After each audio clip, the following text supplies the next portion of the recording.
Oh, it doesn't lock.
I could unmute her and see if she can. Nelson, can you hear me?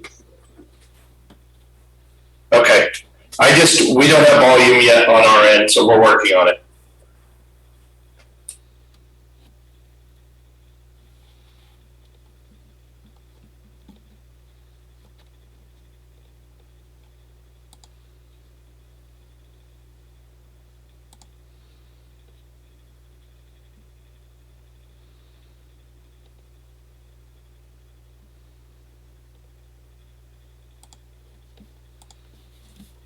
Nelson, do me a favor, say 1, 2, 3. No. Yes, done you. 1, 2, 3. Awesome. We got sound now. I'm like, I knew it had something to do with this. As much as I knew. So now you're going to have, oh, Nelson, you're huge on my wall in here. You're doing good. All right. Everybody down the hall's going to hear you too. Is there any echo or any sound reverb on your guys' side? We're okay? It's like a sound wave, but we can work through it. I like that. I'm locking you in here now. It might be, maybe it's too loud for you. You can turn it down. Yeah, I'm good. And then you can do it on the wall there too. Yeah. At least we got some sound. You do not know how Karen, good morning. quiet I get and stuff like this. It's so loud. I don't know why. Well, You guys want to use my office? does this sound better now? Yeah, it just sounds, it's okay. I mean, it's current. I'm going to turn my speakers down a little bit. Can you guys? Let's try it now. How is the That's sound? much better. Oh, Yeah, I that's good. switched over the microphone to the Okay, webcam. yeah. It's a little Yeah. soft. It's softer. Yeah. It's not scratchy. Yes, that's what it was. Scratchy and Well, shocking. it wanted to use the settings from the system, the projector system here. So That just sounds like normal Zoom sound. right. I had to yell for help from Therese. She was in here pushing a bunch of buttons.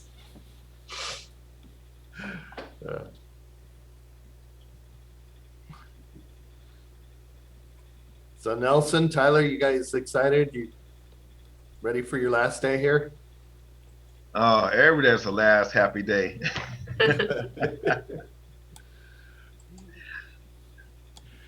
I'm ready for the next assignment. Right? Come Monday, you'll get your next one. Yep. I'm going to bring something up here on my end. So I'm going to work on a couple things on my end. We'll be ready to go. I'll be letting people in. So I'm going to mute and stop sharing my video, but I'll be with you guys about 10 minutes.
Morning, everyone.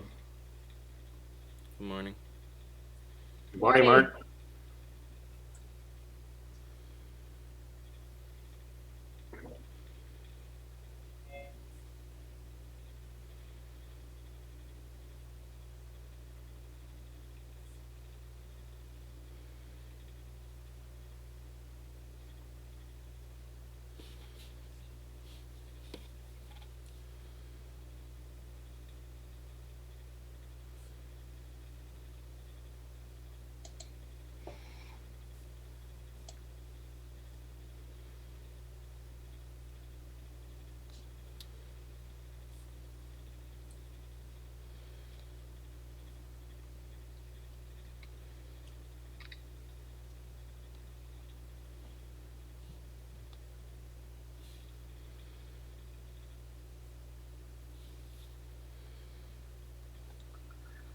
Yeah, Dave, are you on? Yeah, I'm just muted. I'm here. Hey, I got a little issue. Uh, EDD called me the other day, Monday, saying I got an appointment today. Who it is? EDD.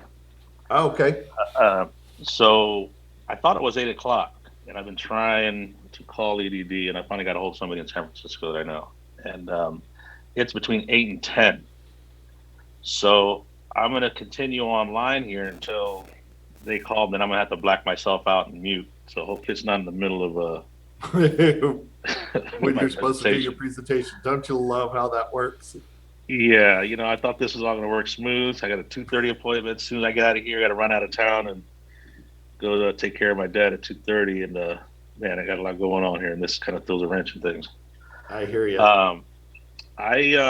I got my stuff written up. I can send it over to Tony just in case I do have to split, because Okay. they called me Monday at 9:40. So hopefully they don't call me at 9:40 again. So, so I don't know. I don't know, Dave. Okay. Well, let's do this. If for some reason they call you early, okay, let's say at 9:30, what we can do is bump your group to the end, Okay. and that way you'll give an opportunity. And then if for any reason you still can't get back on because you're in the middle of that, then your team, Robert and Tony can cover. So Okay. Yeah. Yeah. we'll see what we can do here. Yeah, I'll get this over to Tony and my notes, so he can, because it's pretty much we'll walk him through what I'm doing. So that the whole key to career tech is bob and weave. That's what we do in career tech. We bob and weave. Yeah, I guess so. Sorry, I thought I'd just give you a heads up. No worries. All right, thank you.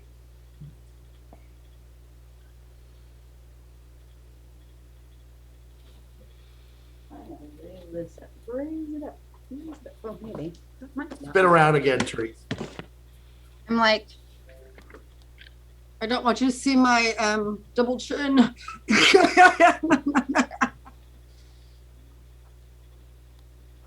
Can always put a mask on, Okay. They're so handy for so many things. Yes. So one of my friends has got a mask that it shows him having a full beard. Yeah, I love the ones that you can order that's your face. Right? Those are great. We have become clever.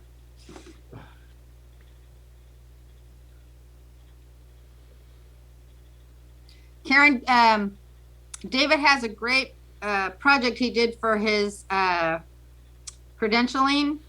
We're gonna link that he had. It shows. Dave, can you explain what's in the? We're gonna connect it to our website. But what the project? Oh, great. Hi, Tina. Hello, how are you doing? Good. How are you? Good. Hi, Tina. Hello, how are you doing? Good. Nice to have you with us. Thank you. Well, I guess that what I'd like to also tell you guys is that this custodial program has been recognized by the California Department of Education as an adult education best practices program. That is so awesome. So it really is. All you. Nah, this is a big team effort. You know that. Yeah, that is so awesome. It is. Yeah, it's exciting. Yeah. And we're continuing to grow it. I love your hat. Graduation. Oh, way to go, Alex.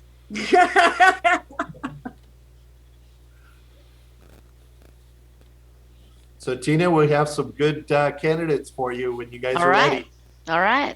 Well, our sub pool will be opening up so they can apply through the sub pool and we can practice them with interviews anytime they would like. It's Some of them open. are already working for us. Tina, it's open because I sent them the link yesterday because I'm All right, constantly perfect. checking. So just so you know, it's open. Perfect. So we'll be pulling people out of that sub pool every week or so, interviewing them, getting them going on that track, and hiring them. We definitely need people. So if you're wanting to work and you're excited about that, we're excited to have you. Cool. What I'll do is towards the end of our program this morning, first of all, we'll introduce you when we get started. But then I will also, at the end, have you kind of address class, tell them a little bit about the sub pool, the hiring practice, and get onto EdJoin. Therese already last week talked about getting on EdJoin. That way they can apply as soon as it was open. So. Yeah. So we're going to hear a little bit about all of them. Are they going to? Yeah, they're when we get everybody here, they're actually going to do 3 presentations. So there's 3 groups, okay. And they're going to present how they would clean a building. All right, perfect. And we have a medical building, we have a retail facility, a department store, and we also have what was the third one? Can't remember our third one, but we have 3 buildings. What's that, Nelson? It was an elementary school. Elementary school. So, yep, gives us 3 different types of buildings. And that way they all kind of put thought behind what it is that it would take to clean that building.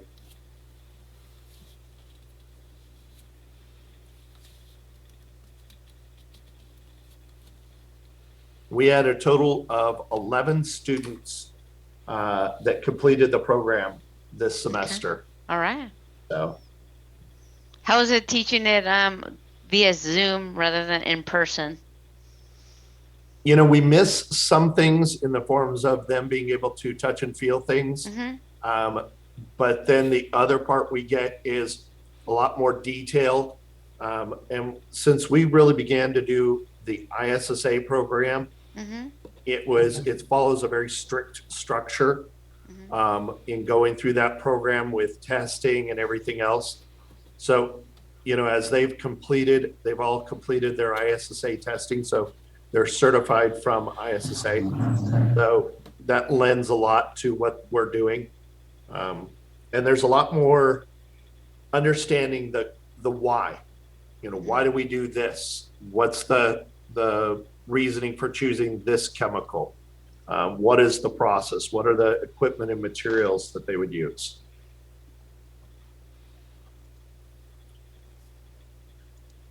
Everybody's Mark is, they're muted.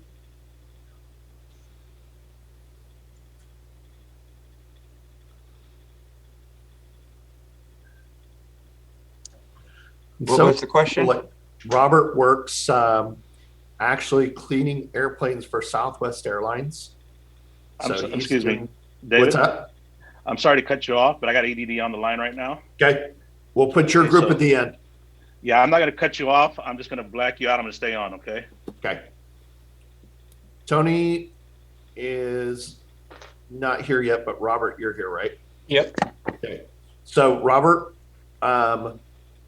Mark ended up getting his EDD call early. They had scheduled it and they let him know, and it's not something that he can change around. No. Right. So he has to take that. He's going to be on the phone with them. So instead of you guys going first, I'm going to put your group last. Okay. So Nelson, that'll bump your group up to be the first group. And no sleeping afterwards. Right. What?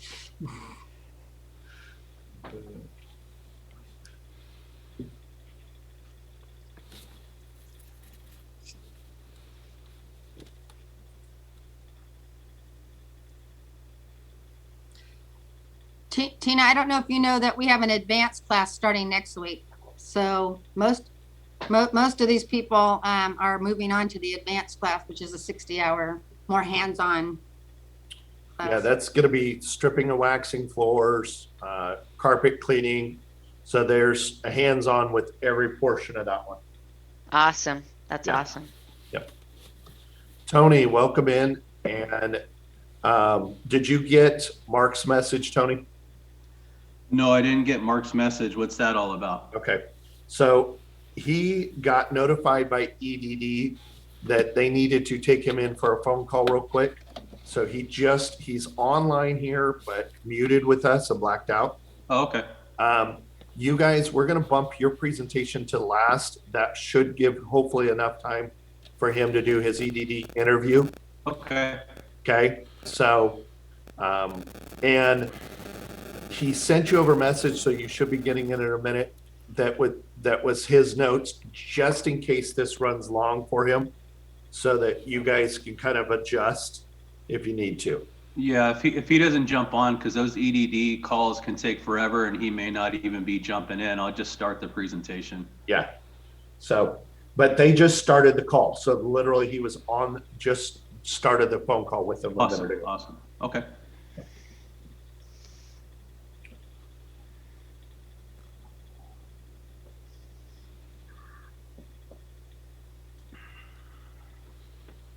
Everyone looks so happy. Well, they've spent almost 90 hours with me, so they're tired of me. Oh no. This was a good class. We stayed on a good pace, and everybody did a real good job with their assignments. So nice to have everybody. And we're just waiting on 2 more.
More light.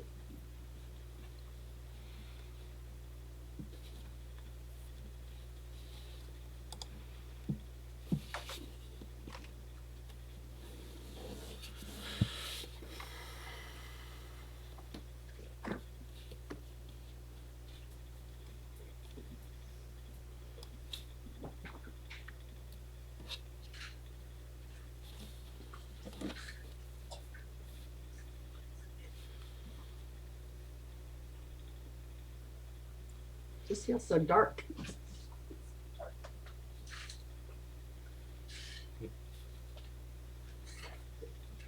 That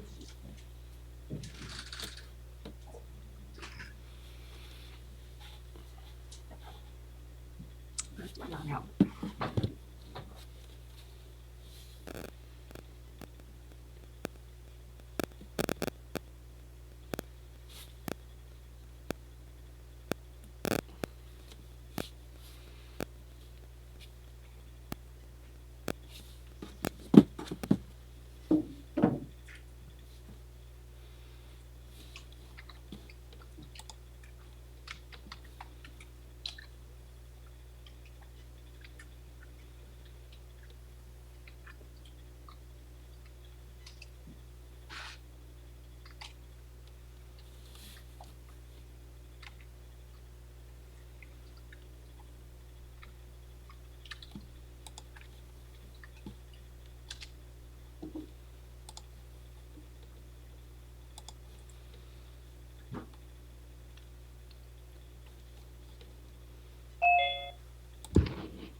All right. Well, welcome everybody to our final day of the custodial basic class. Nice to have all of our students here. I think we're just missing one person, but great to have everybody, and as well welcome our visitors. Class, I'm going to have our visitors introduce themselves. We'll start with Karen, who is our principal here at Elk Grove Adult Education. And Karen, if you want to introduce yourself to the class. Where'd she go? She's gone. I thought I heard her voice in the hallway, so she Okay. may not be at the. No worries. Therese, why don't you introduce yourself, even though everybody's met you?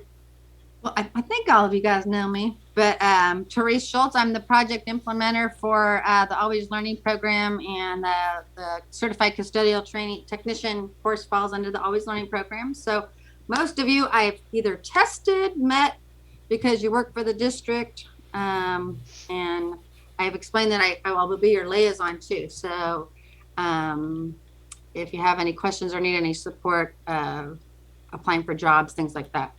There's Tony. So why don't we have Tony and Tina. Tony, if you want to introduce yourself, and then Tina, we'll have you go right after him, introducing yourselves from Elk Grove Custodial. Good morning, everybody. My name is Tony Almeida, and I am the custodial manager for Elk Grove Unified and have been with Elk Grove for almost 26 years. Glad to have you, Tony. Glad to be here.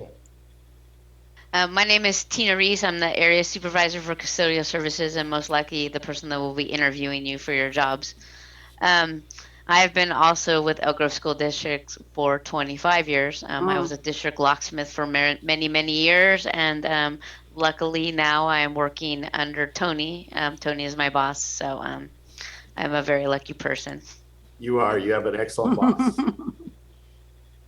Well, I am glad to have you guys as our guests, and you guys, have been a huge support of our program even before I got here.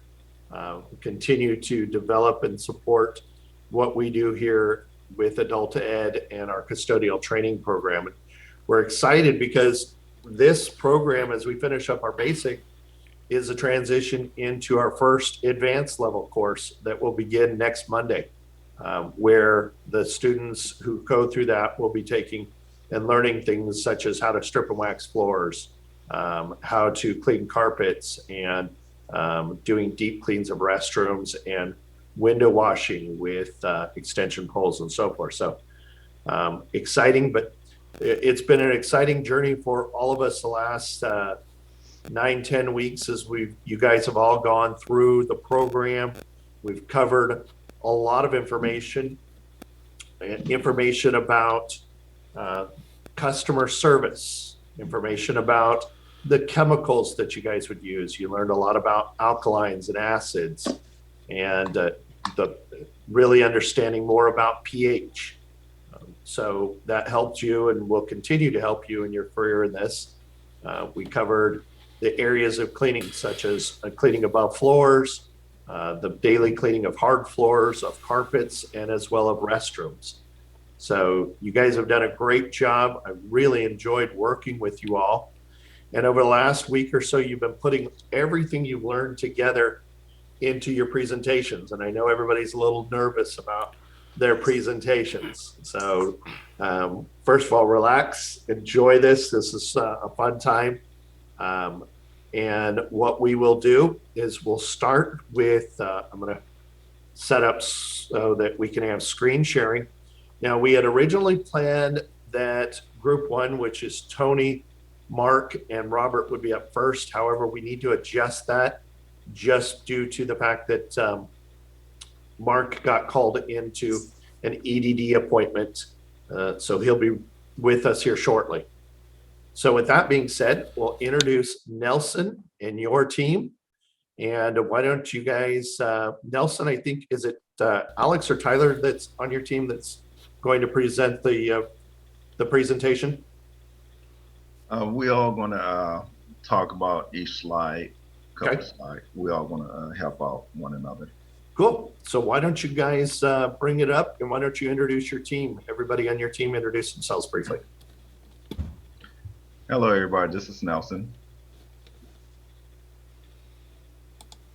And who else is on your team? Eduardo. Hi, my name is Eduardo. All right. And the rest of your team? Tasha and Alex. Alex. Okay. Alex, say hello to the class. Hello there. All right. Good. All right. And I don't think Tasha's with us this morning. So are you guys ready to present? I guess so. See what you got.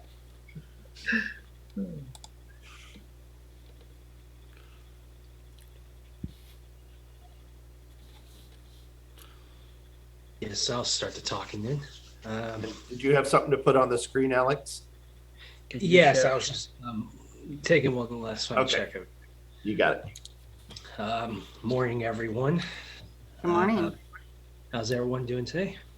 Good. Good. All right, good. Forgive me, I'm a little nervous. I don't know right. why. So let's get started. Let's fully have one.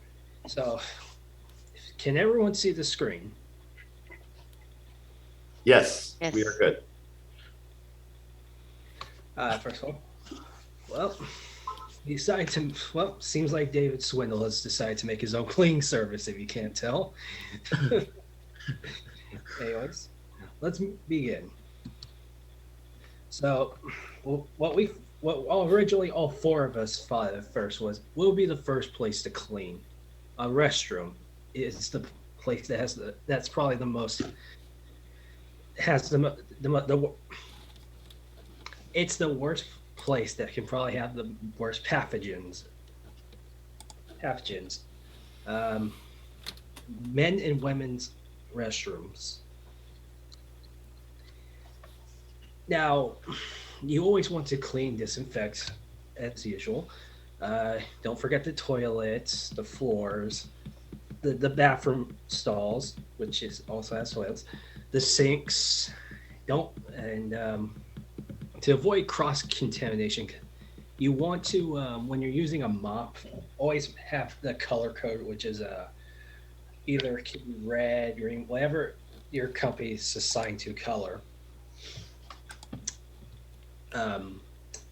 Excuse me 1 second. Something is happening. If Nelson can take over real quickly. Yeah, so with the restroom, we work as a team. So it's 4 of us in the group. So one would take the women's bathroom and the man's bathroom. We work as a team and we clean from high to low. And then, we clean from high to low and making sure that we touch all the points. And the last resort is that we use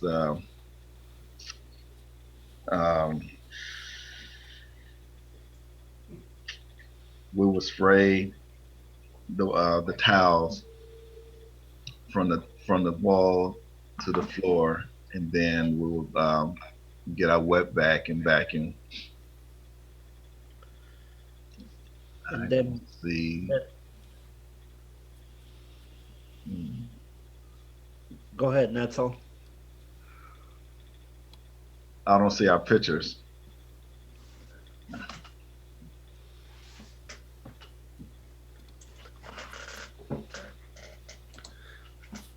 All right, forgive me. I'm sorry. Something was happening in the background. Here, I can give you the.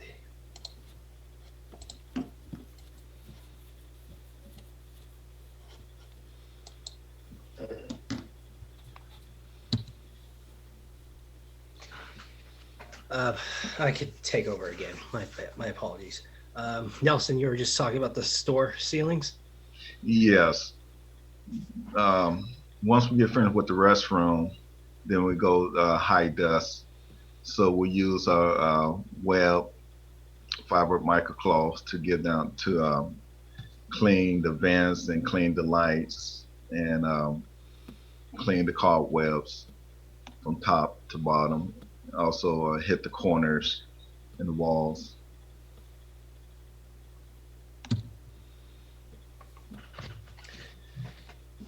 You're going to want to use dust head microfibers, Webster cobweb dusters, dependable dust heads, ceiling fan dusters, microfiber dusters, aluminum extension bar in case you cannot reach certain areas, and ductile pole extension. These are probably the most important equipment you'll need to high dust. It's also important to mention that never low dust and then high dust at the same time. Never do dust the lower regions or before dusting the higher regions, because what would be the point of dusting a lower region? They're going high just for it to come back down. Does that make sense? Very much so. Good job. So, but before we do the dust, we make sure that there's no particle getting on the merchandise, because it is a retail store. So we do a section at a time and cover up with the plastic so it could catch the particle. No clothes won't be damaged. Yes, that also brings like here's another example: shelves and countertops. If you're trying to high dust an area, you'll just go down the shelves, and well, the product might be ruined by dust, or it might be contaminated by whatever's been up there for so long.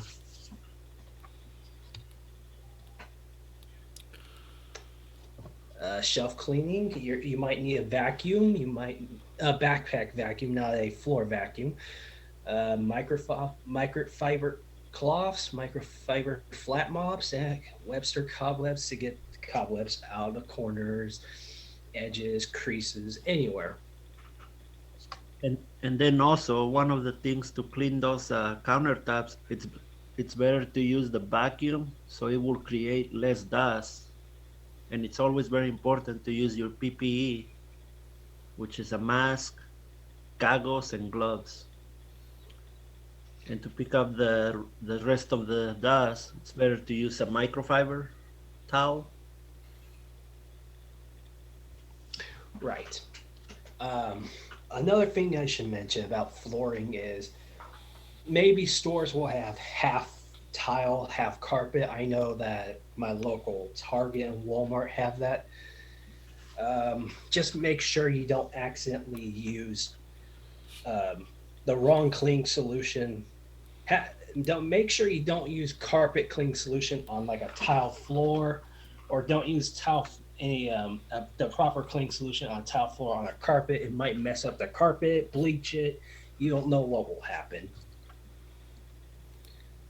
But the equipment you might want is a wide vacuum, carpet shampoo, spot cleaner, Rang, which I'm not sure what it is. I don't think I've ever heard of Rang. Carpet cleaner remover kit, a gum remover, because people, forgive me, people are stupid. Forgive me. Dropping gum. I've seen that. I say classroom. Let me, Alex, let me correct that. They not knowledgeable, or they don't see no trash can around. So the floor would be their trash can. Okay. Right. Gum remover, a putty knife to again remove the gum if it's hard, it's still not coming off. Microfiber cloth wipe, a T-bone, a brush, and natural.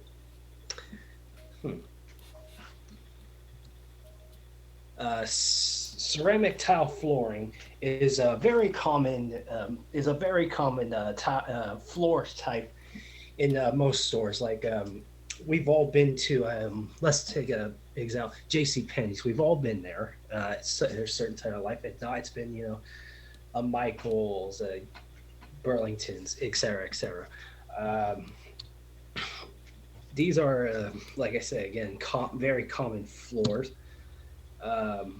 What you'll need there is once again a microfiber dust top that's been treated, a microfiber flat mop, a lobby brown dustpan, an auto scrubber, a high speed buffer, an anti lock, a polishing pad white, a scrub pad red, a putty knife again, soft bristle nylon brush, and a grout cleaning kit. Yeah, Nelson, would you like to add on that? Well, with the towels, the towels don't have to be stripped because they already have a coating. So it just need to be maintained.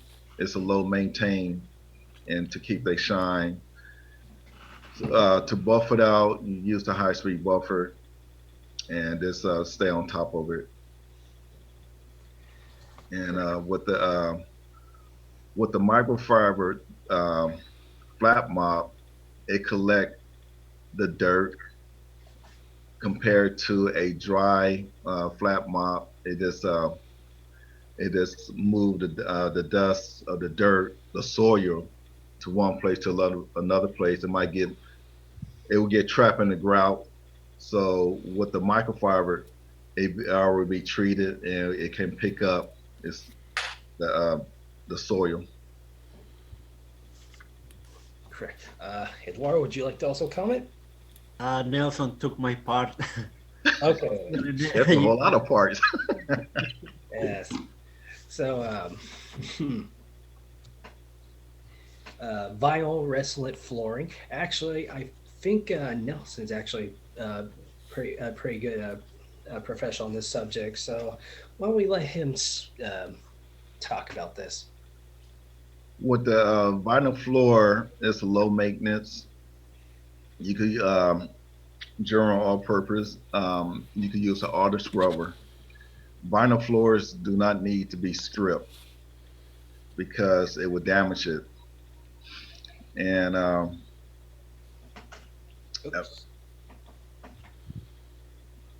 And to clean a vinyl floor, you need a microfiber dust mop, treat it so it can pick up all the dust, a lobby broom, a putty knife to remove any tape, gum, and also an auto scrubber. And a good way to clean it is if you use the high-speed buffer with a red pad, so you can just remove the dirt.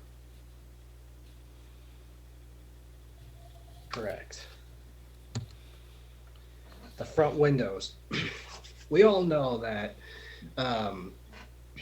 maybe windows are important to just for I guess window shopping. Some people like to walk by and look inside the store without going in the store. Some people might get a closer look and it might get stained by touching it, leaving fingerprints.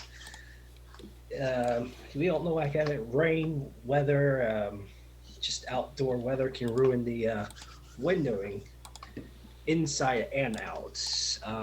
But don't worry, it's easy to clean. All you need is really a squeegee and a microfiber window scrubber, aluminum extension pole in case you need to get if the windows are way up high. Microfiber, sorry for the mishaps. Microfiber cloths, normal cloth that can be treated with window cleaner, microfiber web duster in case there's grime or what we call soil in this case on the edges of the window frames, etc. Would anyone like to comment on that? Anyone from my group? Touch base. Okay. Carpet mat maintenance. Most stores will have a giant carpet when you walk in or out, mostly in. That's to track. That's supposed to. What welcoming mat is not only is it for appeal, but it's for to track or to contain soil is what we call it in this profession, coming in from the inside. It's not to it's not to keep all soil that comes out. It's just temporary, just to kind of clean your bottom of your shoe when you walk in, sort of.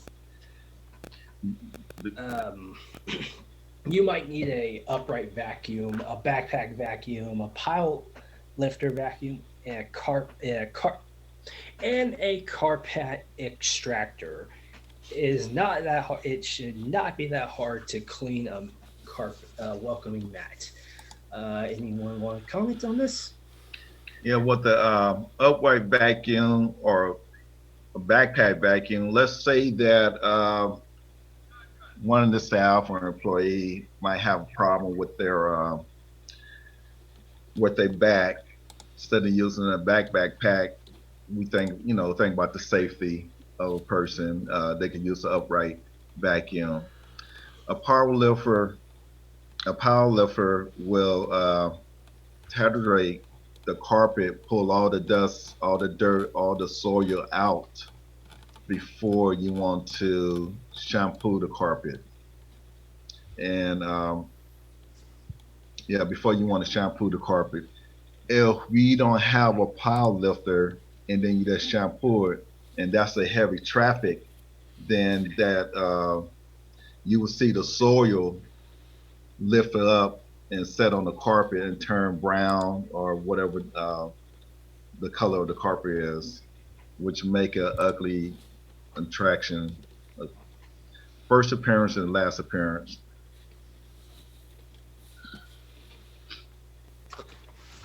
Also, like Nelson said, if you don't have a power lifter, you can also agitate the carpet with a speed buffer using a red pad, so it will bring the soil up. So that way, when you're using your auto scrubber, you'll be able to pick up all the soil.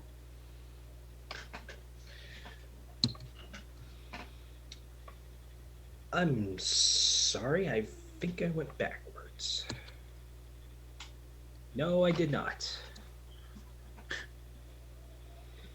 The exterior front entrance, like I mentioned this before, will probably be the most sturdiest instead of the interior. Because think about it, like I said, people might get close up for a view, leave their prints. I've seen personally some people for some reason breathe heavily on glass for some reason. I don't know why. But that just leaves a mess. You might need a broom, a leaf blower, or a vacuum, a garden hose. One thing about the leaf blower, like I said, you never know when it might.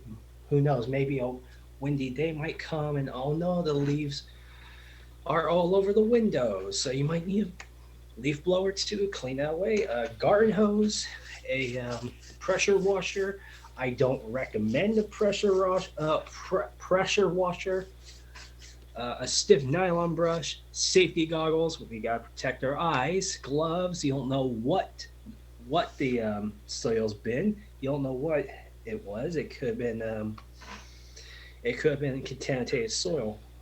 Rain boots in case you're using the power washer. You want to protect your legs at all times. Those pressure washers do hurt, I should mention, if you accidentally set the wrong pressure. I have had personal experience of using one and it's backfired me a little hard. It hurts, trust me. So with the pressure washer, you have to make sure you lay down your safety pad so no debris will not run in the storm stream. And then after all the water go down, you just pick up your debris. That's very important. Okay. When it comes to, back to the color code, when it comes to microfibers, there's a guideline just to also avoid cross-contamination, like how I mentioned in restrooms. red usually means high risk area. Oh, my bad. I'm reading the wrong slides. I'm looking backwards. Oh no, never mind. I was reading the right link. Forgive me.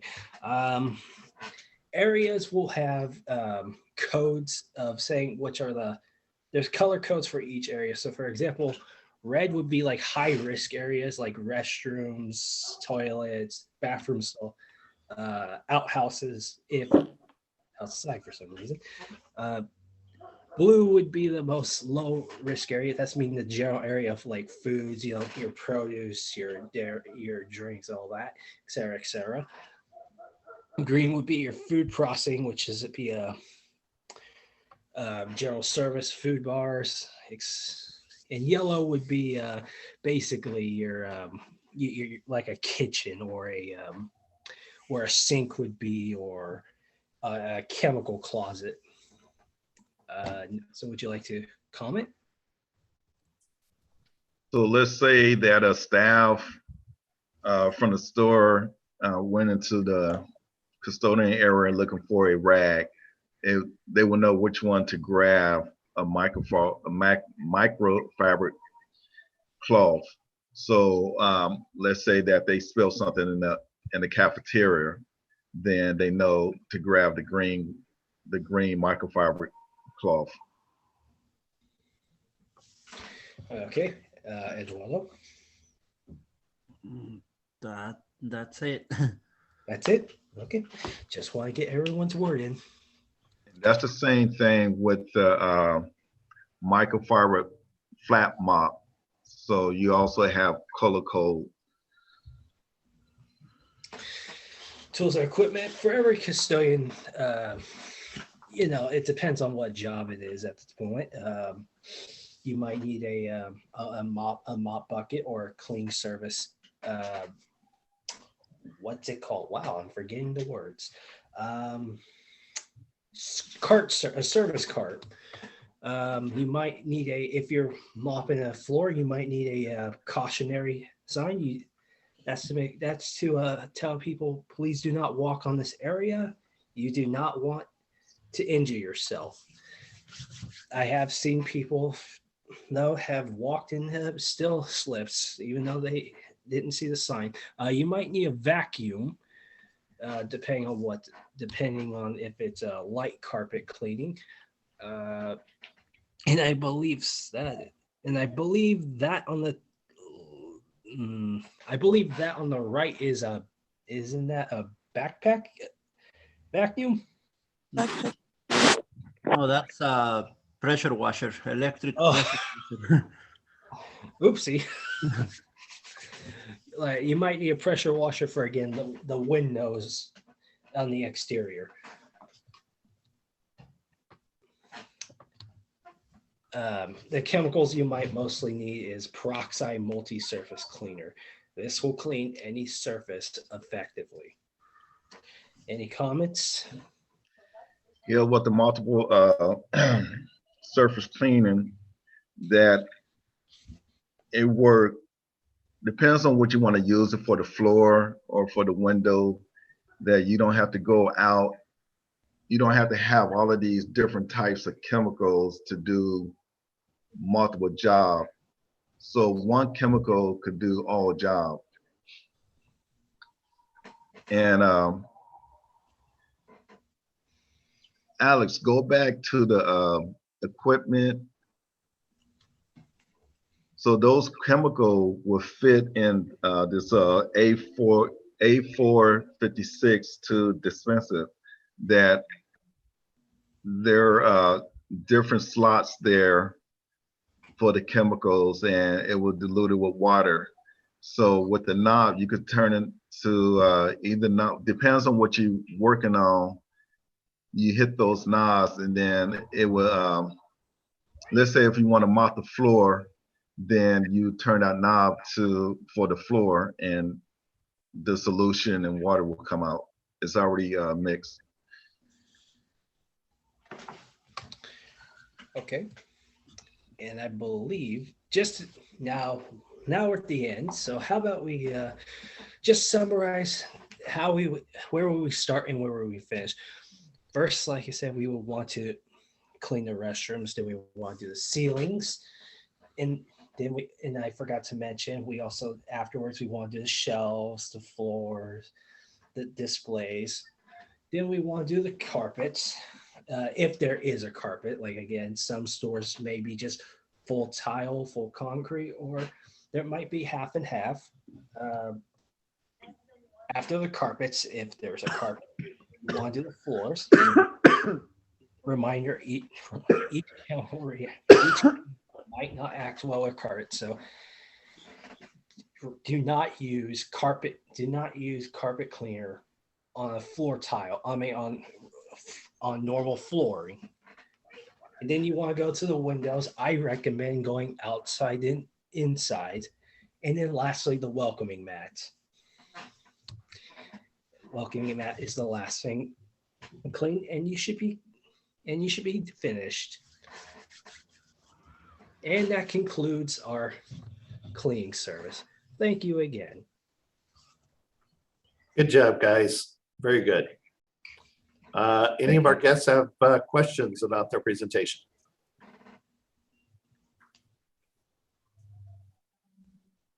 Okay, I had one because I just want to be clear on something. So on the microfiber colors, is that I don't know if I heard right. Is that an industry standard, or is that just each business gets to decide what colors they use for different? So it's a standard, because if you pull up microfiber, and they will have they will have the color code and which color code mean. Okay. Yeah. So I won't use blue to wipe urine, to wipe a toilet stool. So if a person's not knowledgeable, then they're just going to grab. Right. Okay. Great. Thank you. You're welcome. And the reason we use the color coded, the microfiber, it's so you don't cross contaminate. Right. That's one of the main things that some people, if you have one single color, they don't know what color to use, and they start using whatever they use to clean a toilet, for the sink or door handles. Perfect. Thank you. Very good job, guys. I have a question. Touch points. Are you guys covering touch points at all on here? I didn't see anything about common touch points, especially with the viruses going around right now. Oh, yeah, we will focus on touch points, especially on restrooms and front doors. One of the things we will clean, sanitize, and disinfect. And the chemical you're using covers all three? Yeah. Okay.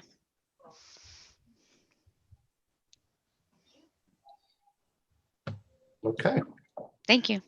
Thank you, guys. And so now we will introduce our next group. This is going to be, I believe, Christina, Ken, Tyler. I think that's the three of you, right? And Archina.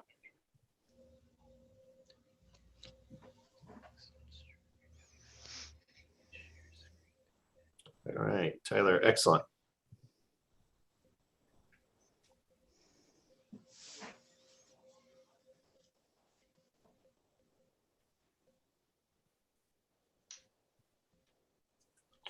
Tyler, we can't hear you.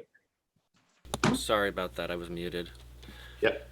So the workers start at 2 p.m. I contact lead for special events or any maintenance issues prior to starting work. Before leaving the site, document and report issues found. Archina, Christina, Ken, Tyler, check tools, supplies before starting work. Always check work before finally leaving rooms. Eye protection, full service custodial cart, microfiber mops, dust mop, Webster, push broom, high duster, white and yellow sponge, extendable duster, green scratch pad, bowl mops, trigger sprayers, pump sprayers, pressure washer,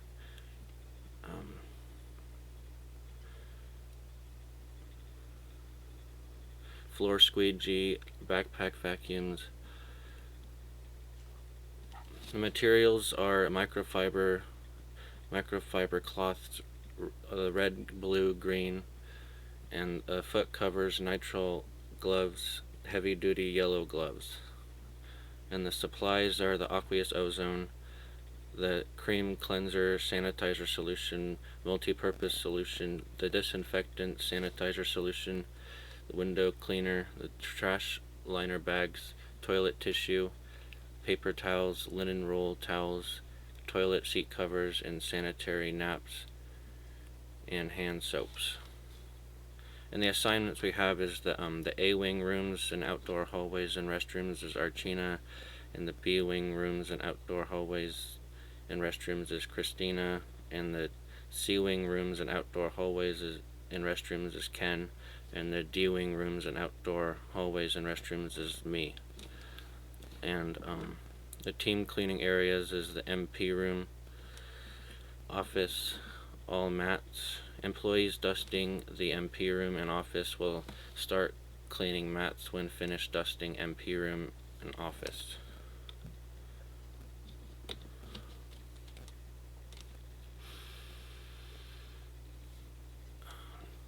Wings A, B use pressure washer.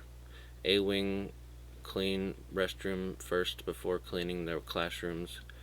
Clean A wing rooms and bathrooms top to bottom.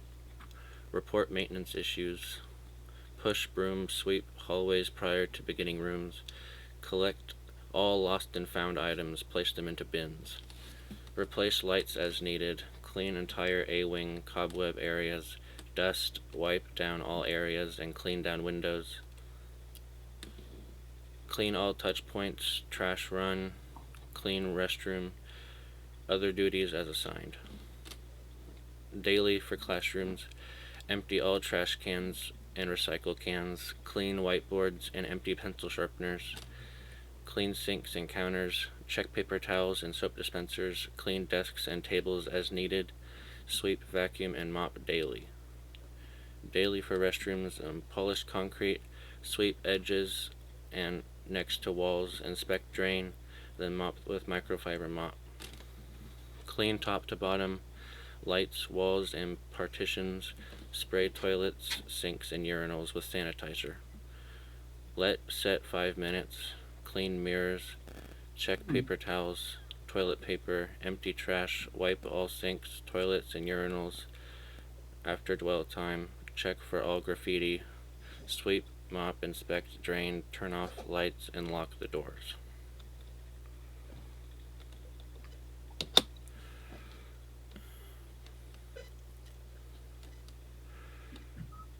And I forget who does this one. Archana. Jana, are you able to read that? Yeah. Restroom polish concrete pressure wash if needed, or 14 step. Top to bottom cleaning, PPE, gloves heavy and light duty, eye protection, foot cover, apron, knee pads. Knock, knock signage and survey. Knock on the door a sign down letting people know you are working inside the area. Pre-clean toilet and urinals, look for trash on floor, put trash out. Take the cake and strainers, dump debris, douse with cleaner and place on towel near urinal. Flush and clean disinfectant, toilet and seat, urinal, sink, wall and near floor area. Apply bowel treatment. Apply cream cleanser to bowel, then bowel mop. Dust them vents, walls, crevices above floor fixtures, partitions, refill dispensers, towel TP, sanitary nap container, wash walls and stalls. What is says wash with microfiber and a cleaning solution. Polish, put the clean shine on them chrome fixtures. Wipe mirror, wipe around edges, then from top go side to the bottom. Clean floor drain, add water or engine to drain, clean drain cover, enzymes Friday nights best. And disinfectant doors and handles, wiping down switches, doors and doors handles, latches, soap, pull, flush handles. Mop, damp mop, mop, spot mop or wet mop as needed. Inspect, look over what you have cleaned and make sure all is in order. But I'm sorry, I want to say first I inspect, then last is I will mop. Good job, Archita. Thank you.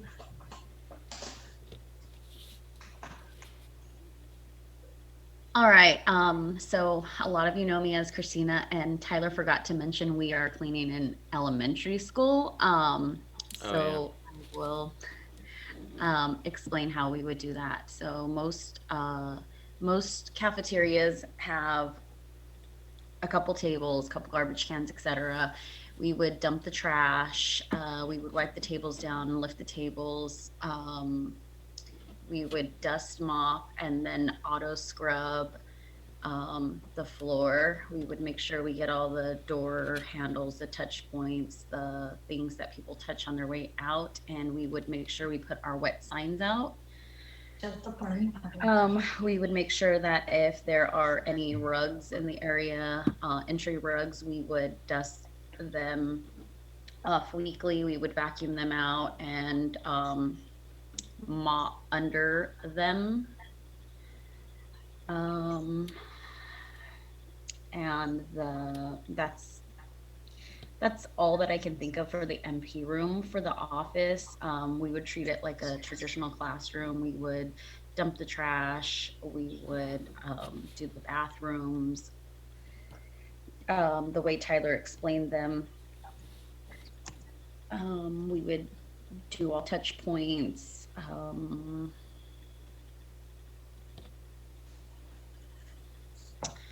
And we would set the alarm and make sure all the site is secure before we left. I don't know if I went too fast or not. I think that's all we got.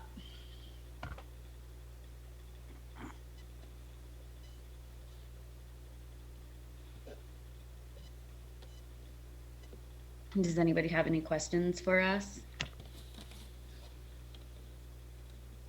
I have one. Okay, so we talk about touch points. What, can you give me an example of some touch points? What are touch points? Okay, touch points are like light switch, door handles, the side of the walls, like before you get to a bathroom, or just, especially in an elementary school, kind of anywhere a little person would just walk around and touch as they're walking out of a room. The tables, in the MP, that's pretty much it. But inside an office, touch points would be like the keyboards, the handles of the chairs that the secretary sit in, the little desk area around them, the counters when you're first walking into an office, the doors. Okay. Yeah. Perfect. I have a question. I think you said for the restrooms, or somebody said for the restrooms that you would polish them every week. Is that correct?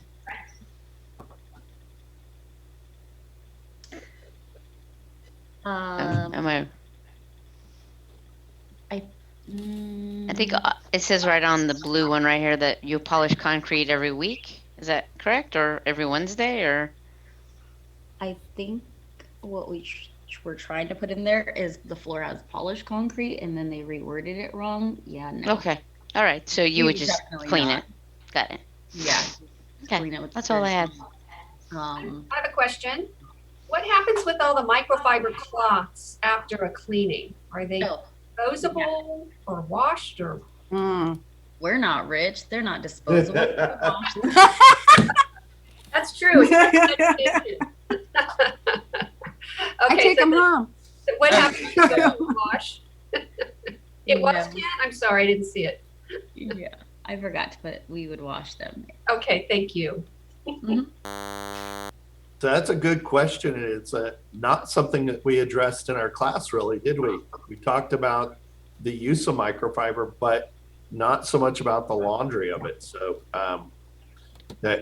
one of the features, there are washing machines designed for schools that could be used in the janitorial closet. So good question, Karen, and we will add that into our program. Thank you. That's how we improve, right? All right. So it looks like we got Mark back. So we will do our group one is finally our last group. That would be Mark, Tony, and Robert. Yes, indeed. Good morning, everybody.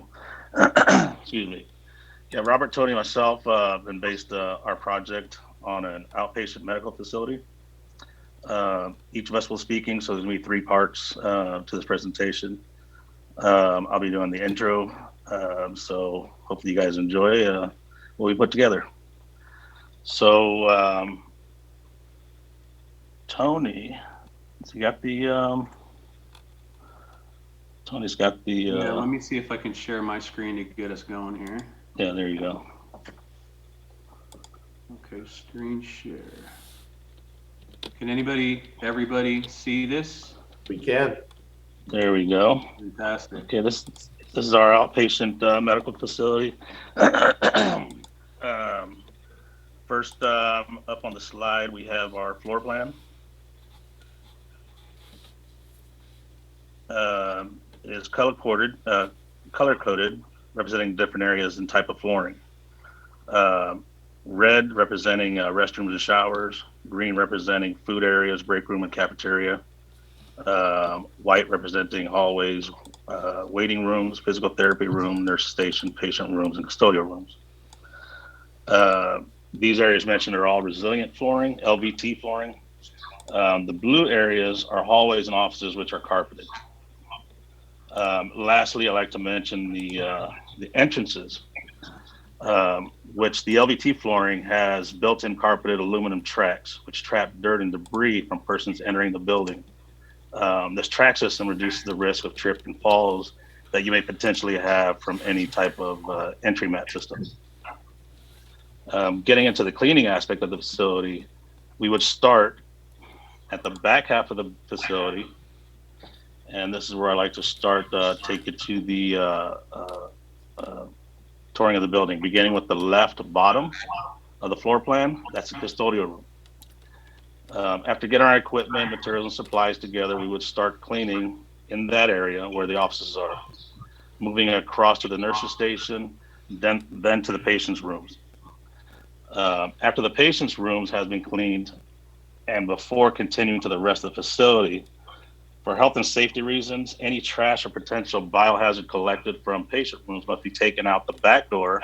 As you see in the middle there, there's some doors there to be properly disposed of per the company and state guidelines. So we just can't throw it in a dumpster with biohazard.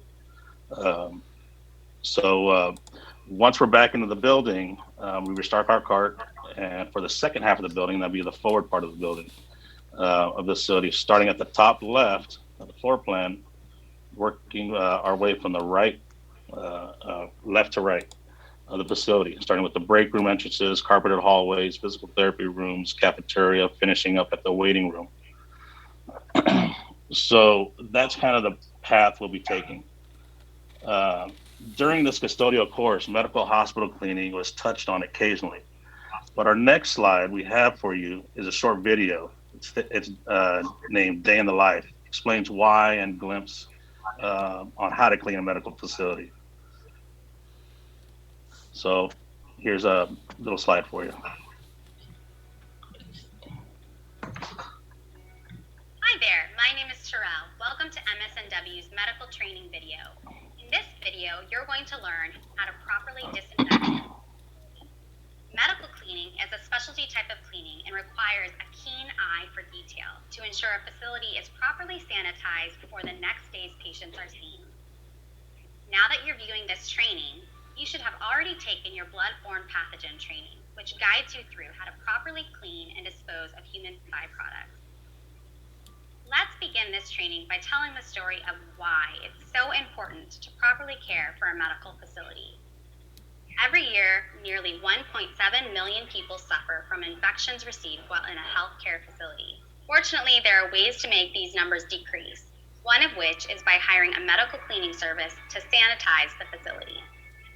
And this is where MSNW comes in. You play a very important role. You may be asking yourself, what's included in healthcare facility cleaning? Basic cleaning includes routine cleaning tasks such as trash pickup, floor cleaning, light dusting, and cleaning restrooms. However, when working within a high-risk environment, certain procedures must be followed, such as utilizing color-coded microfibers, using HEPA vacuums, and making sure that all staff are trained on the dangers of bloodborne pathogens and HIPAA regulations. Deep cleaning includes routine cleaning tasks, plus high and low dusting, chair vacuuming, cleaning underneath desks, spot cleaning walls and doors. If a patient area is labeled high risk, such as an operating room or an examination room, proper sterilization is required. In that case, MSNW has a terminal cleaning training in which you can go through. If you haven't received this training, please ask your MSNW supervisor. At MSNW, we pride ourselves in training our staff members well, so they are highly trained professionals who pride themselves in providing a clean and sanitary area for patients. Here are some important things we should mention. We take special care to clean the examination rooms because they are part of the hospital in which sick or injured patients most often find themselves. While it is very important to clean the examination room, it's also critical to perform medical office cleaning well. These same hands that grip office desks, drawers, handles, infect patients later. Even though doctors wash their hands countless times each day, there are always extra precautions to take. All right, now that you've learned your why, let's talk step by step on how you can do your job. When first walking up to your location, make sure to do a 360-degree visual of your area. Are you safe? Are the lights properly working in the parking lot? Make sure to evaluate your situation before entering the facility. Upon entering the facility, you will either have a badge that automatically disarms the facility, or you will have a key and alarm code. Make sure the door is locked behind you, and then disarm the alarm system. After you disarm the alarm system, make your way to the janitorial closet. Make sure to review the job specifications so you know what duties are to be performed that evening. Next, you stock your janitorial cart with cleaning supplies and personal protective equipment, otherwise known as PPE. Before you start cleaning, prepare the solution of disinfectant, making sure to utilize proper eye protectant and disposable gloves. Next, stock your cart with trash bags, microfiber cloth, mop, and additional mop heads, microfiber high dusting tools, broom, and dustpan if needed, as well as paper products to restock the dispensers. Once your cart is fully stocked, now you can perform your janitorial duties. The first task is to empty all trash cans and replace the trash can liners. Clean inside and outside of the trash can as needed with disinfectant. Disinfectant does have a proper dwell time, so it may make sense to empty the trash can, spray it, then come back, wipe it down, and reline all the trash cans. Work your way clockwise around the facility so you can easily figure out where you left off.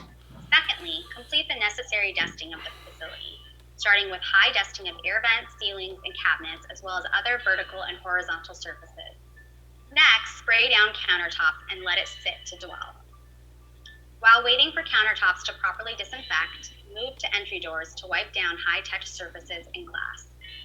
The next step is to vacuum all the floors, starting at your designated location and working your way clockwise to cover the entire facility.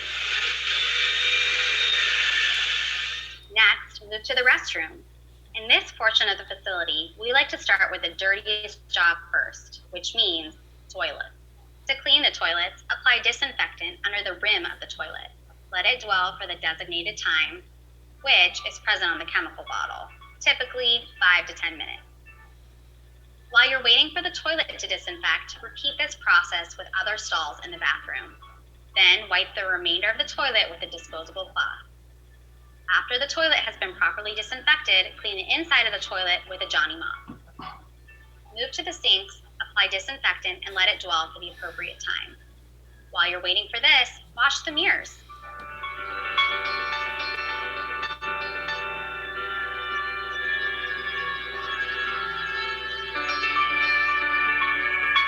Next, restock the paper towels and soap if needed.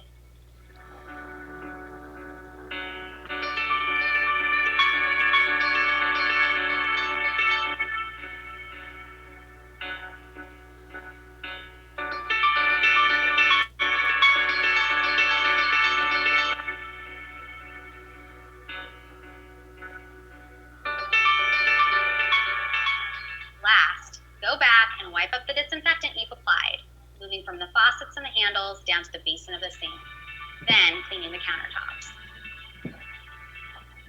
The last step is to mop the floors. Mop common areas first. After this is completed, make sure to remove the microfiber pad and replace with a fresh one.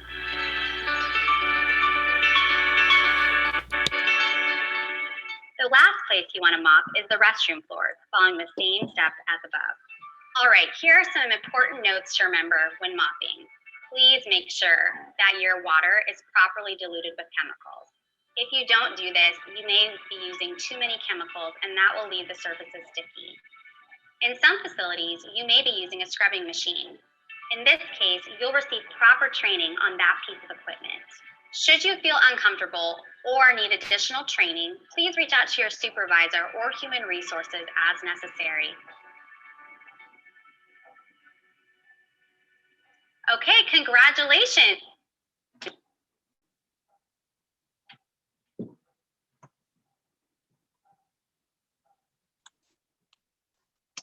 All right, I hope you enjoyed the video.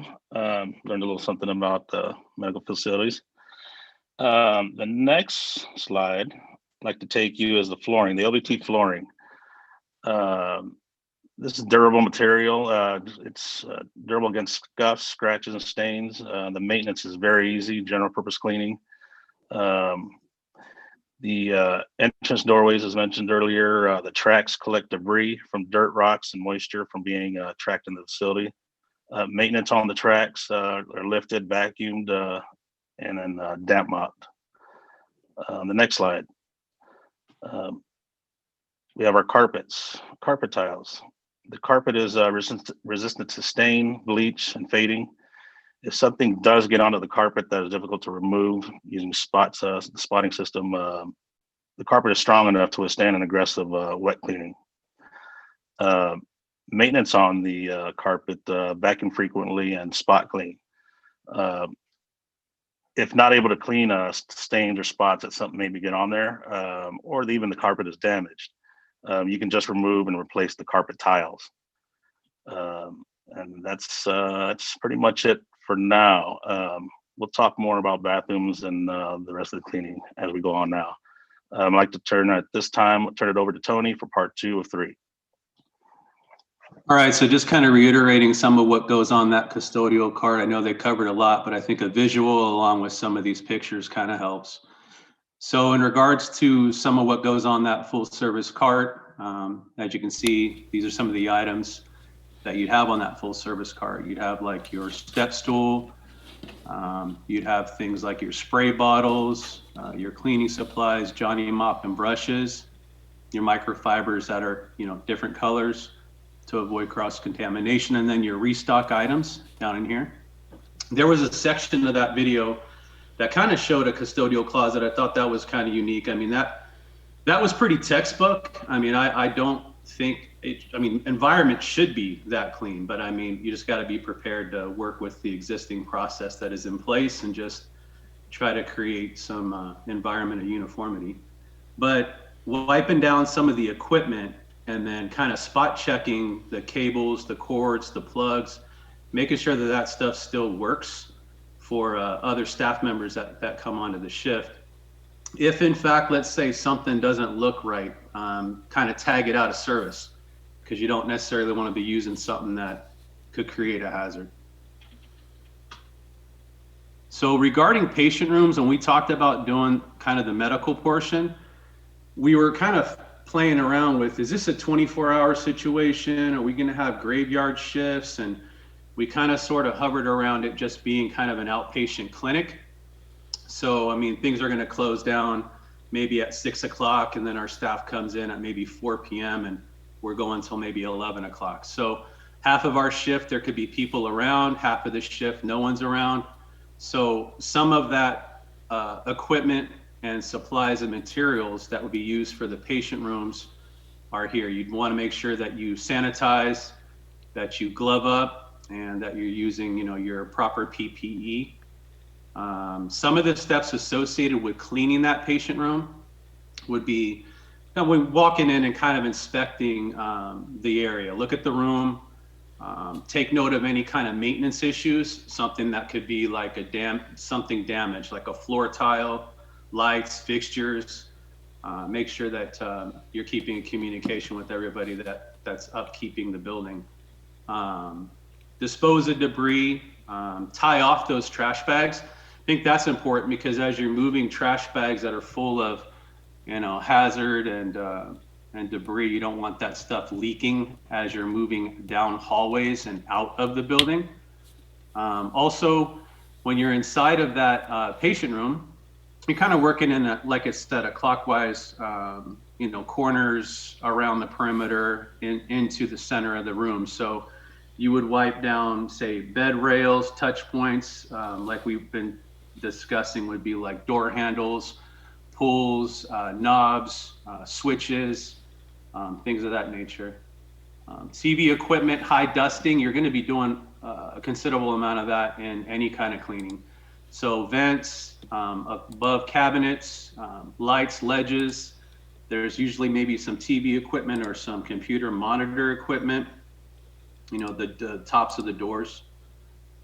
The reason why probably that's important is because when that dust sits on a floor surface for, you know, an elongated period of time and you avoid dusting, even though it seems simple, it's just creating that sticky soil and potential to damage that equipment. And we talked about kind of extending the life of all your equipment because, you know, everyone's kind of on a shoestring, everyone's on limited budgets, so you don't necessarily want to be replacing floors and walls and mats because that's real costly. So replenish items would be soap and paper products, hand sanitizer. Now due to COVID-19, everyone's going to be sanitizing 19 million times a day.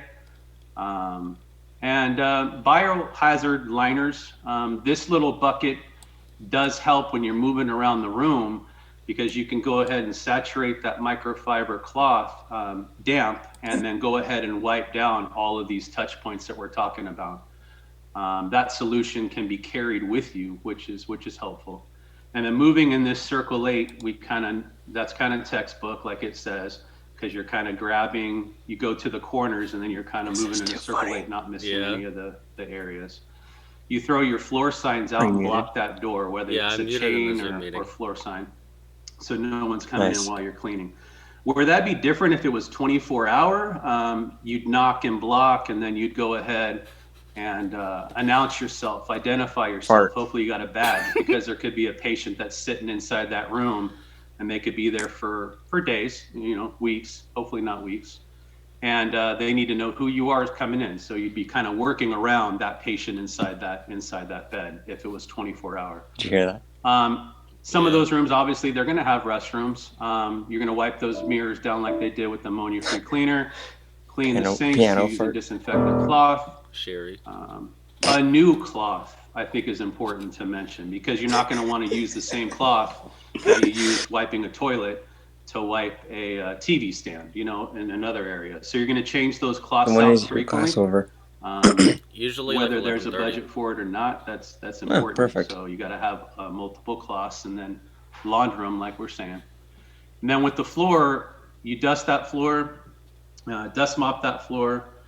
Start at the doorway, work your way around the room. That was pretty funny. Like, I just want to eavesdrop. And then you'll use some disinfectant, something that's neutral, something that's not going to create any harm or damage. And here's our floor signs. office, My mom's similar talking on her and phone, same so- process. It's just going to be redundant. We're using, maybe an apron. If, let's say it's a large facility, you want to put some things on your person. You don't want to be walking around with a backpack because you don't want people to think that funny, you're listen to the grabbing things conversation. and taking things and whatnot. But maybe an apron that's got pockets on the front. You got HEPA filters. We'd have an upright, obviously, on our janitorial cart. Reason that full service cart's important because if it's a large facility, you don't have to keep making trips, clear across to the other, I have noise suppression turned section of on, the so- property. You can at least get something done, knock out a lot of rooms in that area, and then go back and restock. Like in our facility, we would dump everything out once we were done with the first half and then move to the second half. If we needed to resupply, we would. So I was thinking. We like the use of this 7:30? handheld 11:30, I'll cordless come over. electrostatic sprayer. There's one that Victory makes. Not to name drop, but I just saw a video on Victory and I thought it was kind of neat. It has a little, what do you call it? Container or Could you turn it off, please? well that you'll throw these earth safe I don't know why pure Verizon's tabs that we calling. did some research on. You throw, say, two of those tabs in per 2 gallons of water. Now 2 gallons if it's a backpack sprayer, but the use of, say, a handheld is neat because it's kind of, I guess it operates off these ion batteries, which will last up It's like to the 4 guys hours. that would be It's a talking very like, what the hell's that light noise? piece of equipment. I mean, most anybody can use it. You can kind of use it That with is one so hand. funny. I guess when I was reading up on it, it says it Hey, provides Sherry. a positive charge to the solution. So I guess it'd be these pure tabs here in the tank, and it wraps around and sticks to various surfaces. And it has different nozzle adjustments depending on what area you're trying to Shaky target. device. And the reason why we liked those pure tabs is because it has a kill claim of 99.999% of bacteria. It states in some of their literature, there's no wipe sanitation, hospital grade disinfection, less toxic, and very Kinda fun to do cost that. effective across numerous Gives me sectors, something to do not while I'm just listening. districts, but gyms, hospitals, schools. I was blinding myself. So you're gonna vacuum obviously the entire area can't see anything of that office. Chairs, You know my seats, bright like they did, flashlight that I blinds, have? equipment sills, battery empty one? trash. Wipe out that No, not liner. Wipe out that can Oh, and the then even replace brighter the one? liner. Don't you use Make them sure Yeah, that you in the sanitize I just the blinded myself with desktops. that. Now, this is real brief, but I'll just play like maybe 30 seconds. But this is what the handheld looks like. You know how when I told Sherry that I was actually colorblind? Yeah. I was kidding. Wait, you lied about that the whole time? Yeah, but that is what I didn't want to know. Oh my god.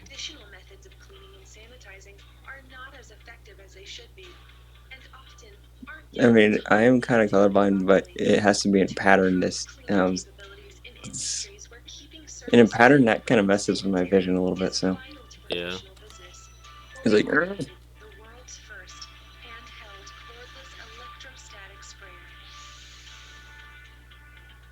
Our sprayer is unlike any other electrostatic sprayer on the market. We designed our sprayer to address and solve all of the pain points experienced with traditional electrostatic. I'm gonna make more mac and cheese. ooh, yummy. This time I won't put hot sauce in it because you're coming. Was that a fart? Yeah, That was a stinky one. that was Parker. Oh god. By the way, Megan's on my bed all curled up. This is Megan. Definitely. She's fat anyway, so. Yeah. Oh, hold on. But it provides the charge for your solution, helping it to stick and wrap around the surface it's applied to. The Victory Innovation Sprayer adds a positive charge to the solution inside the tank to ensure that every particle is charged. My mom's like, hey Joe, how'd it go? Okay. Anyway, I guess I will. What time is it? No, It's about 10:40. 10:39. Yeah. Okay. I'll probably let you go. You don't have to let me go. I'm still here.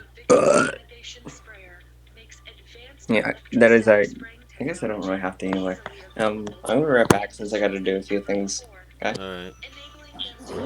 But just don't hang up. No, I won't. If you do, I'm not gonna be happy. I promise I won't. Did you hear my phone vibrate? That was Yeah, funny. that sounded like a fart.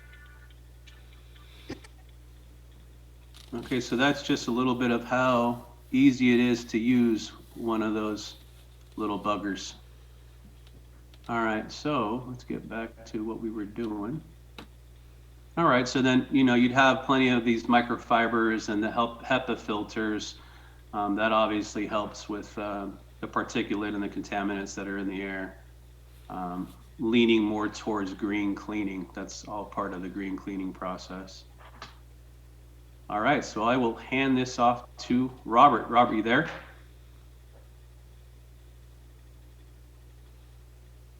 He's not. I am here. Okay. All right. Well, we'll do daily maintenance in the restrooms. And let's see. The equipment we're going to use is a mop bucket. Oops. A wringer, a wet mop, a flat mop, a broom dustpan, disinfectant solution, electric static trigger sprayer, bull wash, toilet cleanser, soft cloths, plastic gloves, a full service cart.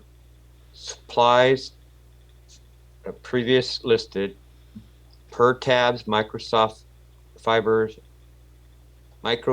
green sponge with abrasive side. And the reason for that green abrasive side is to get up underneath the toilets and the urinals. It will need to be scrubbed. Cleaning, steps 14, wedge door, knock block ID. Self-sprayer Kyvac, one step process, no touch system, which is the greatest. I've used it. Let's see, empty trash, fill soap dispensers, remove all paper goods. And the supplies we will be using will be Kai Bluey, that goes inside the Kyvac, which Kai Bluey is also a all-purpose cleaner, which is also a disinfectant. Let's see. You want to spray the urinals. Actually, you take out the urinal splash guards, strainers. Very important to put all your PPEs on before you do all this. And let's see. You want to replace your soap, seat covers, trash bags, and hand sanitizers. You want to take that, replace all that stuff. Steps would be spray all wall surfaces under basins, sinks, mirrors, all areas of toilet. All sides of urinals, wipe down mirrors, sinks, surfaces. Apply cleaner to swab clean toilet urinals. Flush once, spray in disinfectant. Flush by or finish by spraying, cleaning floors. Use soft floor squeegee, push disinfectant solution towards drain. Use vac to suck up excess disinfectant, which the Kyvac has a vacuum system on it. Then we will replenish all paper goods, supplies, seat covers, soap, toilet paper, paper towels, replace urinal trap and trap at start of each month, last 30 days.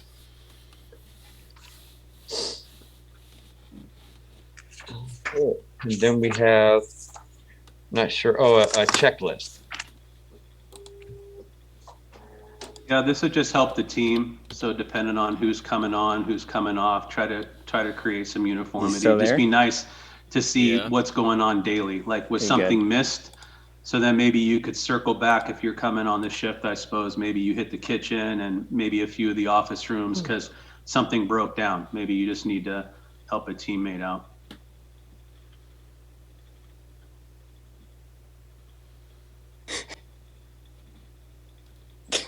And then closing duties. We kind of talked about this briefly, but Jeez. at the end of your shift, just making sure that equipment's all put away. You know, it's wiped down. Yeah, it's my dad You're talking in the taking notes, background anything if that's you couldn't broken hear down him. or something that didn't work. It's all good. And then making sure that the facility is secure. He's like, oh, my dad, You're just shut locking up. all the doors and the gates Oh, you're and playing Minecraft right anything now? that has to do with No. protecting the Yeah. assets inside that building. And then continuing to communicate with your supervisors and your leads. I mean, it could be a whiteboard, clipboard, it could be just writing down on a notepad, hey, something broke, I didn't get to this, that, or the other, just so at least they know what's going on. I do also want, sorry to cut in there. Yeah, go ahead. I did want to throw in there that you do not ever push down garbage with your hands. You can use another garbage can or like a broom or something. Cool. I'm bored. Any questions?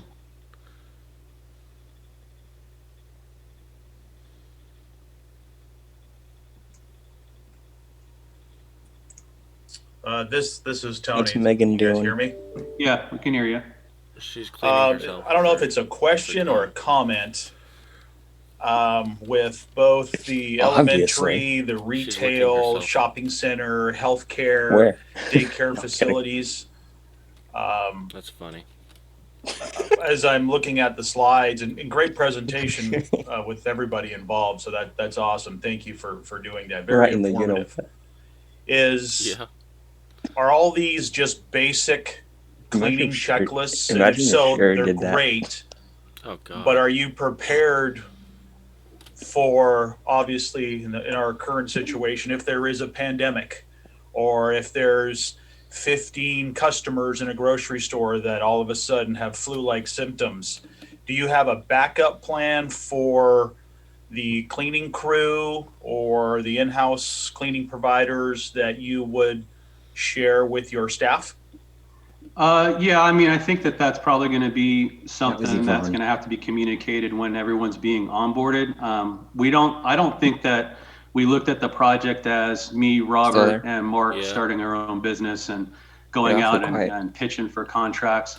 I think if we're working within a facility that already has an established process, hopefully they've already figured that out. But yeah, you're right. I mean, you've got to pivot quite a bit because we're in an environment that's changing due to everything that's going on. So yeah, of course, I think that's important. That could be part of computer-based training. That could be, you know, hey, you guys got to be flexible. You may be on for two days and then you're off for a week or two because we're shutting down again. And then how you move around and clean when there's people around. Obviously, like an AM porter is different than a night porter. I mean, at night, no one's around. That's great.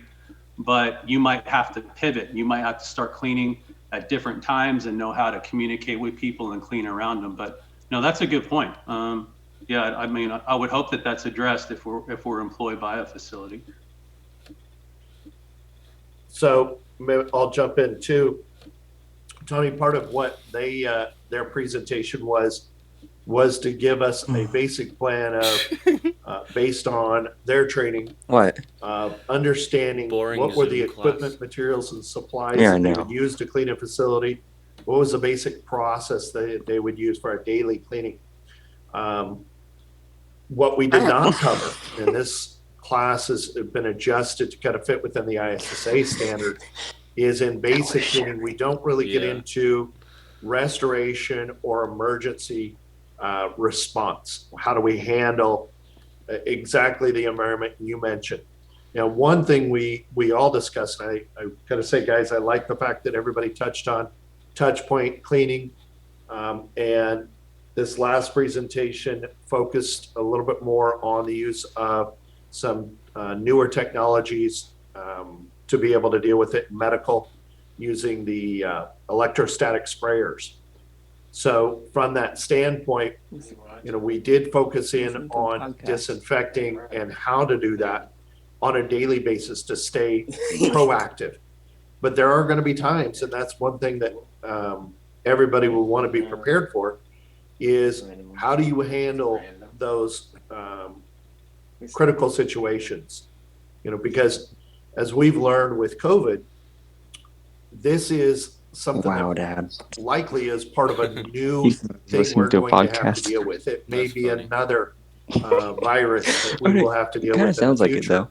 But we learned a lot about how to Yeah. deal with things ahead of time over the last year and a half. And some of If you were those to, things is you then know, those critical cleanings. I'm going to turn my As you just volume up so I mentioned, can what hear it. happens when 10 or 15 people are all of a sudden sick in a school or a store has an outbreak amongst their employees? How do you handle those things? So, employers should be training on that, but also we want to say that as we improve our training, that's something that will blend into it as well. So thank you for that. Well, teams, you guys did a great job. Everybody hit on all the key elements that we were looking for, being able to show us, the process of cleaning their facility, their assigned facility. Sounds like it might be So over. very impressed with all your presentations. Okay. You guys have done a great job throughout the class being engaged and, working together as a team. This required a lot of team effort. Whether it was putting the slides together and doing that part of it or making the presentation.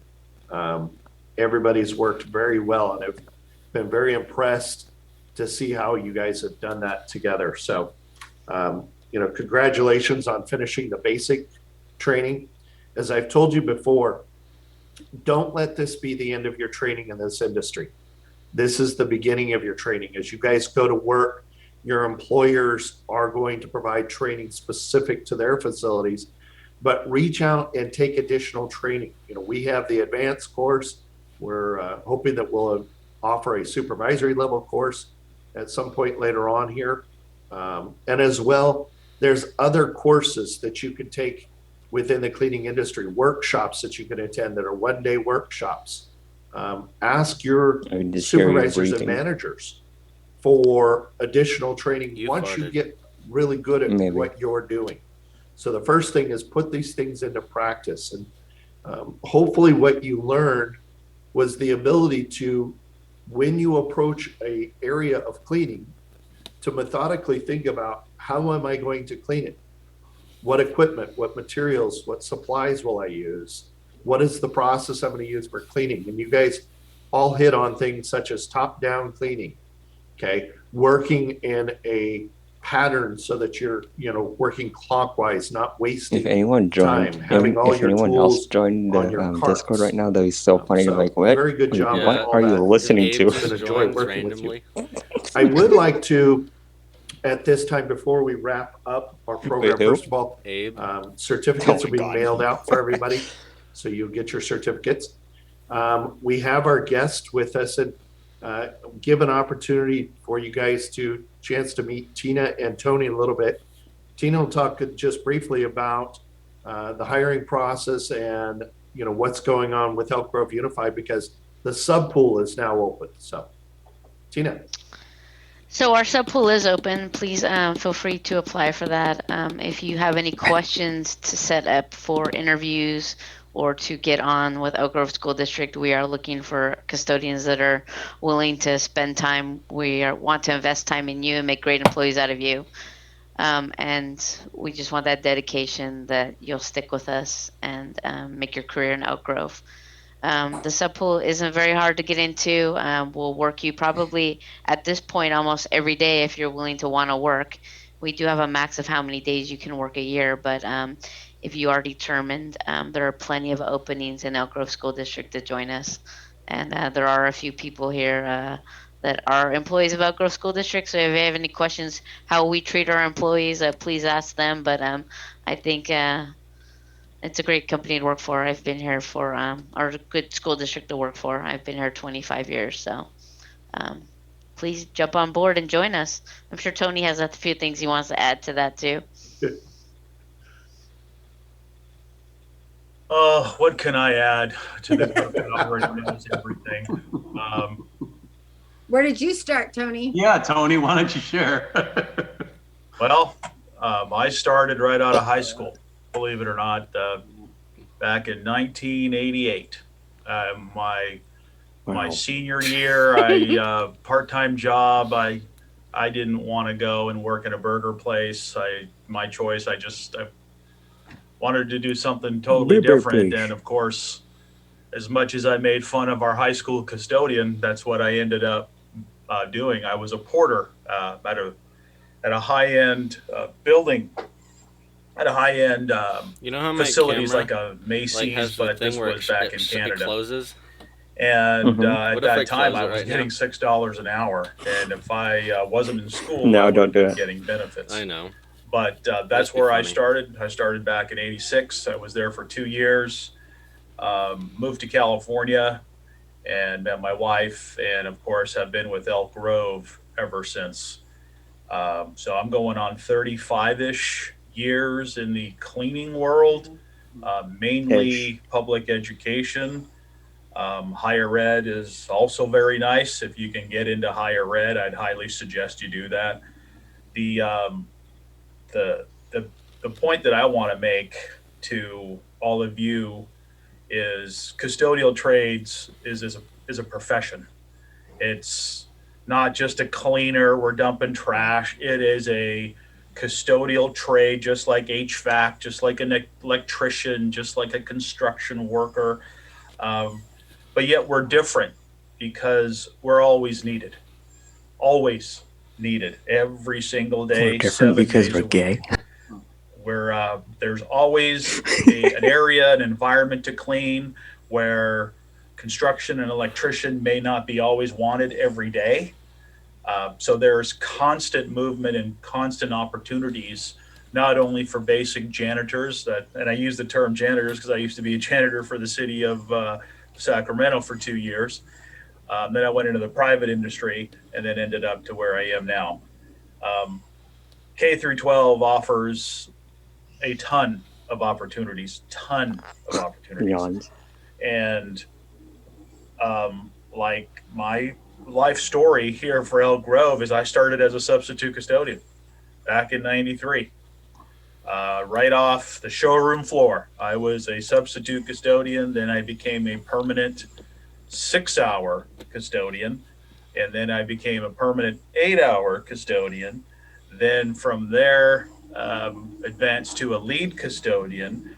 From there, advanced to a site supervisor site supervisor. From there, area supervisor. Now that's what Tina is doing. And of course, Yeah. to the highest level that I can go now is where I am now, the custodial manager. And of course, that took 25 years to get there. But I say that to say there's always opportunities within a K through 12 to grow, always to grow. And if you want to go to a different school site because of X, Y, and Z, it's closer to your home, or you want to experience secondary life compared to elementary life, or even higher ed. It's a wonderful experience that we will always have jobs. We are constantly hiring, and I can only speak for Elk Grove, of course, but I'm sure there's other K through 12 school districts that are constantly hiring. We currently have right around 300 permanent employees, and anywhere, well, not so much now, but pre-pandemic, we had 60 to 80 active substitutes each and every single day. Oh, David. And that's because we're just a very large department. We're the largest department actually in Elk Grove. And being that large, we offer the most opportunities and advancement. You can be a permanent 8-hour custodian 1 month and advance to a lead 1 or a lead 2 based on your experience, based on how you do with the interview process. I mean, it's a great opportunity, and never thought that I would end up here, but I love my job, love Elk Grove, and it's a great opportunity to meet people like all of you on the call. And don't let anybody tell you that we're the farthest from the kids, because we're not. We're the closest to the kids, believe it or not. And we're the most respected in our school site. I mean, that's me personally, just because we're the first to leave, we're the first to get there and last to leave, and we do everything else in between. So keep that in mind as you guys pursue your careers. Like David was talking about earlier, there are a ton of opportunities because the services that we provide will never die. They will always be ongoing. Yeah, the services that we do may be a little more advanced down the road with technology coming on board, where we are on the forefront. I mean, we've been on the forefront ever since this pandemic started, and prior to. We're on the forefront every year during cold and flu season. Nothing's changed. We just do a little more of it. So keep that in mind. Would love to have each and every one of you apply for the sub pool. I can almost guarantee you, maybe 99.999% that if you pursue it, you will probably get on full time within a few months. So that's all I have, Dave. Tony, thank you. And, Thank you. You know, Tony and I have worked together. I was a rep from a chemical and equipment manufacturer and distributor. So we've worked together for close to 20 years now. And we've seen each other kind of grow and develop within our careers. And what we've seen too is that the stability that this industry provides, as Tony mentioned, it definitely is a strong career path for you guys. So, absolutely pursue it. One of the things I will share is just doing some research. They'll be in our Google Classroom, which, as I mentioned, that information will continue to be posted for you guys to access. There'll be some market research about this custodial profession and what average wages look like across the state. There's so many different opportunities. Tony worked in both the private sector and the public sector. So great opportunities for you guys. And it really is the beginning of something strong for you, and just encourage you to keep on that path that you're on. Great opportunity with this partnership that we have, as we're a part of Elk Grove School District. Our adult ed program works very closely with the custodial department there for the district. So, it gives you guys a great opportunity, but some of you want to pursue in the medical field, and there's strong opportunities there. The hospitals and healthcare facilities are looking for people right now, especially as things are opening back up. So, as I mentioned before, we are a resource. Teresa and I utilize us. We are going to be here for you even after now that you've completed this course. So feel free to reach out for help if you've got questions. Stay in communication with us as we continue to help you pursue your careers. So with that, I want to thank you guys all. I want to give an opportunity for, the rest of our guests, Gina, Karen, and Teresa, if you have any closing comments. Well, if I can, I just want to remind you and then our guests on what the students are going to be receiving in the mail. Unfortunately, we can't do it in person. So for those students who completed the 90 hours, showed up on time, completed the assignments and everything, you have your Elk Grove Adult and Community Education Certificate. Yay. There's Robert's. Robert is it. Hey, Robert. And then on the back, it basically, I don't know if you can see it because it's light, but it actually lists all the subjects that were covered. So when you scan this into your EdJoin application or wherever you're applying, they're going to see what you actually learned in the class. Not just a pretty front, but they're going to actually see what you learned. And then for those of you that passed, and most of you did, the ISSA certification, this is the basic one. You're going to get this. And I'm mailing these out for, I think Christina's going to pick hers up. I'm putting them in the mail And today. Nelson. You have this, and which I think is kind of cute, the little patch you can put on your shirt. So that's going out in the mail. So that will demonstrate to any employer that your knowledge base, what you learned. So make sure that you always get those put into a portfolio or into whatever application system they use. Okay, so and I want to congratulate you too, because you did a great job, showed up, communicated. If there was an issue, communication's big with me. If somebody was going to be sick or something, they let David know. So that's important, things like that. Thank you. Thanks, Teresa. So I also want to say congratulations to everybody And also thank you to Tony and Tina for being such great partners, and Therese and David as well. We've all worked really hard to develop this program and feel really good about this, about what we're able to offer to you as our students. I really like what Tony had to say about keep on learning, take advantage of opportunities as they come about. Nobody guess what's really for likes lunch? to go into an interview, but What? do it. Apply for the job, Pizza. go to the interview. Yummy. The more you practice the I know, interview, right? the easier it gets. None of us like Pizza it. There are always bucket. panel interviews, Oh, it's a but pocket. don't let that scare you off. That means you put it in your pocket. That's, if you pursue and persist, you will get the job.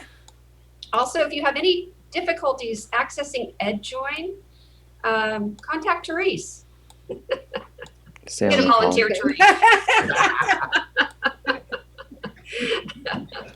Okay. Anyway, thank you all so much for choosing our program. And good luck. You're welcome. Thank you for the program that came on with Elk Grove School District. We're very proud of our program. And, And our and staff. many of you are going to be in class next week, so some of you, it's not goodbye. Right? It's a break for a day. Teresa, I'll be there tomorrow morning. Okay, gonna pick it up tomorrow? Okay. Yes. Good. I'll be by later on today. Okay, Christine, okay. One last thing, students, those of you who did the presentation, PowerPoints or whatever format, do me a favor, email me a copy of yours. I'd like to be able to use that to show in our Google Classroom, because we're building a portfolio of these. And as I mentioned, keep a copy for yourselves with your applications and so forth, because you could show that to employers as to some of the things you learned. So. And I want to add one more thing too. Be sure to, if you need assistance with your writing your resume, developing interview skills, looking for jobs, be sure to check out our job center. It's located here on campus, and we have a lot of wonderful services and supports for our clients. So be sure to check in with Gina Wandell, and she can give you some access to job coaches and resources and things like that. Yeah, I think they talked to Juliana last week, didn't she do Yes. a presentation? Yes. So Yep. thank you, Karen, for that. Yeah, we're here for you guys, and everyone here is really friendly and helpful and knowledgeable about EdJoin, and as anything you need, interview tips, stuff like that. So definitely, you guys did great jobs on your presentation today. I could tell some of you were nervous, but you powered through, so good for you. And I know that's a lot of work and really uncomfortable with all these faces and on Zoom, and you guys did a great job. So, and David, thank you for being such an awesome teacher. We're lucky to have you. So Thank you, Gina. it was fun. Thanks for inviting Yep, us. my pleasure. Yep.